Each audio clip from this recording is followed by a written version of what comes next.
मला नीट सांगा काय घडले, कारण पैसे वाटतानाचा व्हिडिओ आलाय का समोर? मग आता एक हा व्हिडिओ कोणी बघायला पाहिजे? निवडणूक आयोगाने बघायला पाहिजे, कारण काल अनिल देशमुखांचं डोकं आपोआप फुटलं. आज पैसे जर वाटतानाचा व्हिडिओ असेल तर हे जादूचे पैसे आले कुठून, कोणाच्या खिशात जात होते? तर आता मी गेलो तर माझे तुळजाभवानीच्या दर्शनाला जाताना माझी बॅग तपासली. मग यांच्या बॅगेतले पैसे आणि मग हे दगड तपासणार कोण?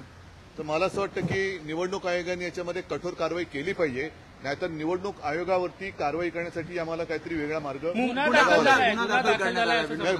झाला. गुन्हा दाखल करून आरोपी फरार नाही व्हायला पाहिजे. कारण असं काही ठिकाणावरनं मला माहिती मिळाली की काल सुद्धा कदाचित हे त्यांच्यातलं गँगवॉर असू शकेल. कारण काल नाशिकमध्ये यांच्या गटापैकी एक गट पैसे वाटताना काही जण फरार झाल्याचं ऐक्यू माहिती आहे. माझ्याकडे काही त्याच्याबद्दल पुरावा नाही, पण निवडणूक आयोगाने अत्यंत निपक्षपातीपणाने हे घडलं असेल आणि तुमच्याकडे जर का व्हिडिओ असेल तर त्याच्यावरती कारवाई झालीच पाहिजे. कारण कायदा सगळ्यांना सारखा असेल तर तो यावेळेला दाखला.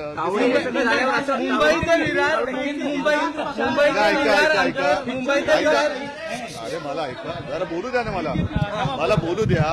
आता पहिल्या प्रथम तावडे जर का तावडीत सापडले असतील तर त्यांनी आतापर्यंतची सरकार कशी पाडली आणि कशी बनवली त्याचा सुद्धा पुरावा आहे.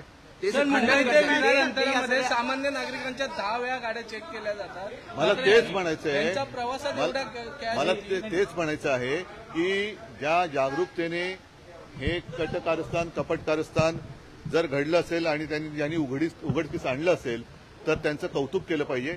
पण कदाचित हे त्यांचं आपापसातलं गँगवॉर सुद्धा असू शकेल. म्हणजे मला माहिती न मिळतं मी जे बोललो ते खरं आहे. भाजपांतर्गत असेल किंवा मिंदे आणि यांचा पण असू शकेल.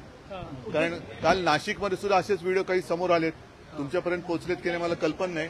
बीजेपी का राष्ट्रीय महामंत्री